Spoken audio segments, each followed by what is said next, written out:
everyone. I'm excited to be speaking to y'all about abortion and public school systems and how they affect one another. Last semester, I remember sitting at my desk listening to Dr. DeWitt's online lectures. The first lecture was about how one's worldview about the origin of life can affect the rest of their worldview and how they see things. He then spoke about eugenics in the United States and the beginning of Planned Parenthood. And suddenly my eyes were opened and I realized how children being exposed early in life to the theory of evolution and other theories lead them to believe that the life of an unborn child is not valuable. As a Christian and a future educator, it is easy for me to see how public school system is paving the way for more and more children and young adults to accept the idea of abortion and devalue life more and more. Students are exposed to the theory of evolution at a young age, and schools expound on this theory throughout education, not allowing children to form their own ideas. Through teachers discussing the development of the child in the womb, arguments towards evolution, and the theory of creation, the value of human life can be brought back to the public school systems.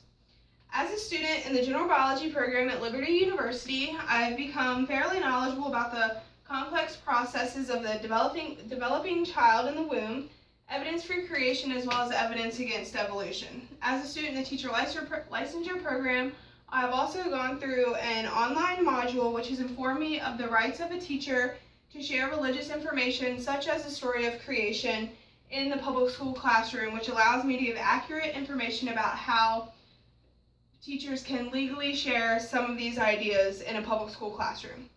Raising students and children through public school systems with a disregard for human life will cause an increase in the acceptance of abortion, but with proper education towards the value of human life, the acceptance of abortion can eventually be decreased. This presentation will validate this statement by briefly discussing the background and acceptance of abortion, human development, and God's value of human life, and how students and teachers in public school systems can legally promote the value of human life. To begin this discussion, I will share with you a brief background of the history of abortion. The background and history of abortion most prominently began with Margaret Sanger in the 1920s with the eugenics movement. Margaret Sanger promoted that children who are going to be born with a defect or who have parents with a defect, their life in the womb might as well be ended because a child should not have to live such a miserable life with defects or physical defects. In 2001, it was estimated that 75% of Down syndrome children were aborted in Great Britain. This number continues to climb with the encouragement of AFP testing. Roe v.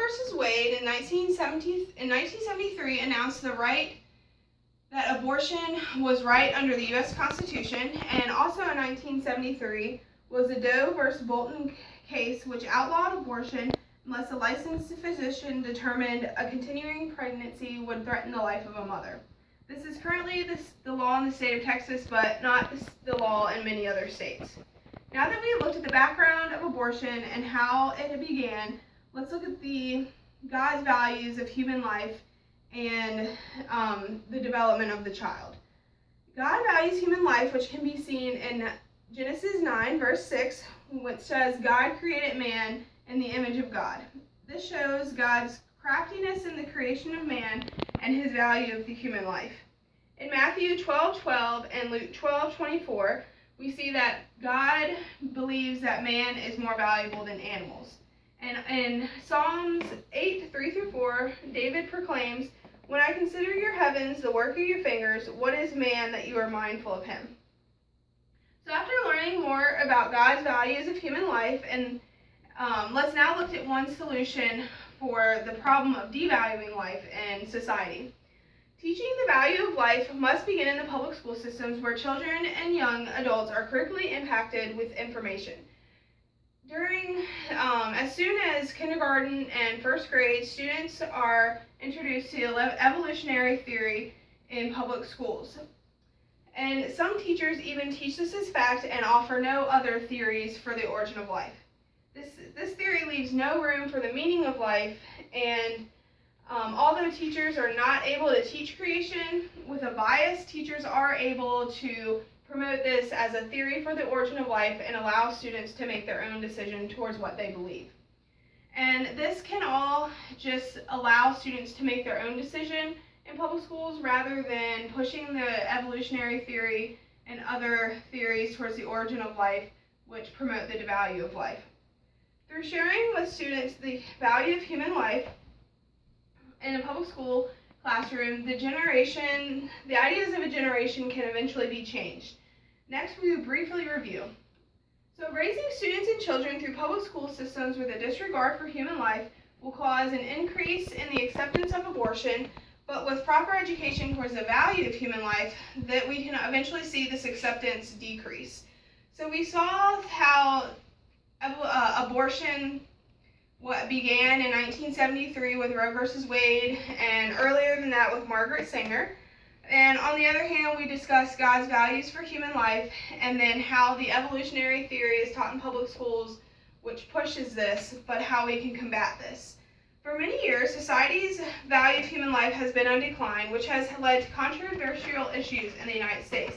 This lack for human life in the public school system, where young children are taught the theory of evolution and the lack of meaning or purpose to life, but through intervention in the public school system, America can once again raise up generations who are aware of the value of life. Genesis 1:27 says, God created mankind in his own image. In the image of God, he created them. Male and female, he created them. So despite the age of a human, born or unborn, he or she was made in the image of God with a purpose. Despite the situation the unborn child was conceived in, that child was created in the image of God with a purpose. So the value of life, of human life, should once again become an emphasis in the public school system. Thank you all for listening.